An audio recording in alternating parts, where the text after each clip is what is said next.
Hey guys, let's talk about tonight's episode of Scandal. And oh my gosh, the twists and turns just keep on coming, and I love it. So, Olivia really just has chemistry with every single person that she comes in contact with. Unfortunately, she can't trust any of them because they're all somehow shady or working for B613 or have been, let's face it, at that end, the end scene that we saw there where Rowan appears and the guy Russell or Franklin Russell or whatever we want to call him is standing at the doorway. He looks kind of terrified, but then all of a sudden Rowan shows up and he's like, "Hi, Olivia." And, my gut feeling is he was a plant the whole time. Like that he sent him there to seduce his daughter, like he's done before with Jake. Rowan is a piece of work. So, this whole episode, we had our case of the week. We had some stuff going on with Mellie and her run for presidency. So, she had her stepsister show up, or her half sister show up, and that caused a lot of drama. And then we also had the major storyline that was going on with Huck, Quinn, Charlie, and David Rosen, and that was trying to take down B613. And in order for them to do that, they needed everybody to get on board, and that included Jake. And Jake was like, "Look, I ain't signing this death warrant because the second I sign this piece of paper, which gives me immunity, I'm a dead man." And Rosen's like, "Well, we're basically going forward with this with or without you kind of thing." And he sort of threatens Jake, and Jake isn't having any of it. So that doesn't end very well. But what David decides to do is to track down some operatives who used to work with Jake. So they track down 3 different people. They decide they're going to put him in a safe house. And the second I said that, I'm like, well, they're toast. So they track him down. They put him in a safe house. Charlie's there to protect them, to sort of look after them. And he leaves. And when he comes back, they're all dead except for one. The one guy's crawling on the floor. Charlie and Jake get into this huge fight. They start, slamming each other up against the wall. They're fighting over the gun. They shoot the guy a couple more times, and then Jake takes off. So things aren't looking really good for Jake in this episode. It looks like Jake is coming unhinged, and he's coming off the rails. But of course, this wouldn't be Scandal without a nice little twist. So at the end of the episode, we see David Rosen's office has been bugged, and Jake has been listening. So obviously, we know that Jake knows where these people are going to be. So of course, it's like put 2 and 2 together. Of course, he's going to go there and kill them, just like how Huck did a couple episodes ago when he killed the girl because he knew eventually she was going to talk. It's all about self-preservation at this point. So later on in the episode, David Rosen again is having a conversation in his office, and he's saying, "We don't need Jake because I was there and I witnessed him kill James and I witnessed him kill 3 other people right in front of me. So I am your next best eyewitness. We don't need Jake." And of course, Jake hears this, and so I'm assuming David Rosen's numbers are his days are numbered. And he's walking through this parking lot. He's with his assistant, and she's carrying some files, and he's helping her to the car. And then all of a sudden, Jake shows up, and he points the gun at David, and he's like, "David, take 2 steps to the right, or move to the right." And then the woman, his assistant, is pointing a gun at Jake, and it's a really good reveal because it's a really good twist to reveal because. This whole time we're thinking Jake is the one who's off of his meds, and he's going crazy, and he's killing all these people that are in his way that could possibly bring him down, but it's the assistant that's actually doing it. And obviously the assistant works for Rowan. And while this is all playing out, Jake shoots her, like, she's like, "Well, maybe we can do this." Boom, boom. He shoots her in the head twice. She goes down to the ground. Blood splatters all over David. David is like, "What is going on?" It's a really good scene. And then Jake's like, "Look, I'm not the one who killed those 3 people in the safe house. She did it." And, like, this is where we are now. If you want to take down the beast, like, there's going to be people coming after us. And I'm sure she's not going to be the only one. So it's just like, oh yeah, here we go. Rowan is ready to rumble. And in the flashback that when Jake is pretty much trying to explain that he's not the one who killed people in the safe house, you see this, like, the safe house scene play out, and you see the woman, the assistant, under the table with the bloody knife, and so she was there while Charlie and Jake were fighting. So that was a really good reveal. And then We also see when Jake is listening in on the conversation in David Rosen's office, Olivia is actually listening in on this conversation. So that was another good reveal. So at the end of the episode, she's coming down the steps of, I guess, a courthouse or whatever. And Huck is there and she's like, "What are you doing here?" And he's like, "I'm here to protect you." She's like, "From what?" "From Jake."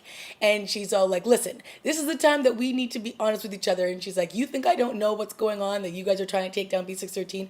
And then we get the flashback to Jake listening in on David, and then Olivia standing right behind him. So I was like, that's a good reveal, because it's like my whole time watching this episode, I'm like, so seriously, Olivia's in the dark about all of this? These guys want to kill Jake? Yeah, because that was the whole thing in this episode, that Charlie, Quinn, and Huck were going to try to kill Jake.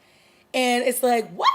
So, and of course, and Olivia's like none the wiser. Like, I was just like, this is just not going to happen.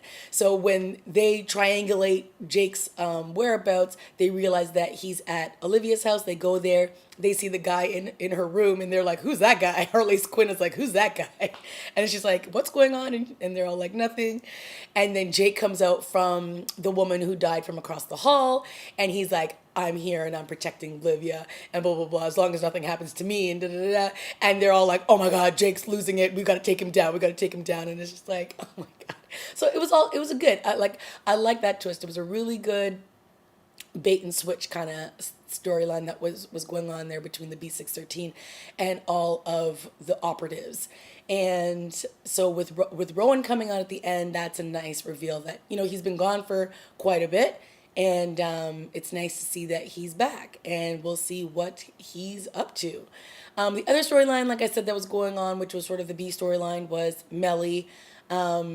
And her sister, or her half sister, was in town, and basically they're just trying to clean house because they don't want any of these dirty little secrets of Mellie's to come out when she's going for her run for presidency. So I think they're just trying to make good with her family, and it's really, I guess, a difficult task for Mellie to do because her and her half sister don't get along. She blames her half sister for her. Well, not her. She doesn't blame her half sister, but they just don't get along because Mellie's father left them for her mother. And, that's something that Mellie's really never gotten over. So there's a nice scene with, Fitz trying to, help Mellie out with her half sister. Harmony is her name. And, so that was nice. It's nice to see that Fitz is still on Team Mellie for president, and he's gonna, I guess, do whatever he can to try to help out his wife. Now Cyrus, on the other hand, is not having any of it, and he looks like he is going to try to derail whatever type of vying for presidency that Mellie is trying to put forwards, because he was eavesdropping on a conversation where Fitz was like, "I'm with you, I'm gonna back you," and then Cyrus is like, so, and he just kind of walks off, and you just know the wheels in his head are spinning, and he's going to just do something terrible to try to derail Mellie. And of course, we had the case of the week this week, and it was about a man who pretty much was serving 15 years in prison, and he was, I guess, going to get the death sentence for a crime that he didn't do. And it turns out that his son, who was a congressman, actually committed the crime, and he was trying to protect him the whole time, and his son was trying to confess this whole time. And it was a good story. It was a nice, father protecting his son kind of story. Olivia was on her game. She realized that that they were lying to her, and she was like, "You need to come forward," or she was just basically saying to the husband or the father, "You need to let your son come forward. He needs to be able to have some resolution with this, because he needs to be at peace with this. You've served your time. Let him serve his time, and I'll be there, at the end of all of this when it's all said and done." So, it was a good case of the week. It was fine. It wasn't gripping. It wasn't like, but, of course there was a little twist in there too, because we find out that the son is actually the one who did it, and he wanted to confess this whole time, and his father just wouldn't let him. So that was fine. And then, of course, we had Olivia hooking up with her little friend there again at the beginning of the episode, Russell slash Franklin slash Franklin Russell. And I'm like, dude, ooh, those two were nice and hot and heavy in the bed. And I'm not mad at them for that.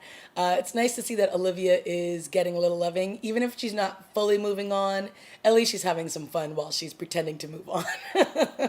I like that. But again, at the end, when he's standing at the front door and he has this look of worry on his face, and then Rowan shows up, there's a part of me that's like, was he planted there? Was he sent there by Rowan to bed Olivia to, I don't know. Because why else would he be so terrified of Rowan unless Rowan is like, has a gun to him at this point? I don't know, right? I guess we're going to find out in the next episode. But all of that was good. Not much going on with Fitz in this episode. Kind of dull with him. He's just sort of playing backseat to Mellie right now. And there was no like Fitz and Olivia googly eyes in this episode, which was fine because Olivia was dealing with her own stuff. And nice to see that she was in the know this whole time with everything that's been going on with the takedown of B613, and that Jake has obviously confided in her with all of that information. Okay, guys, let me know what you thought of this week's episode. Leave a comment, like, and subscribe, and I'll see you next week. Bye, guys.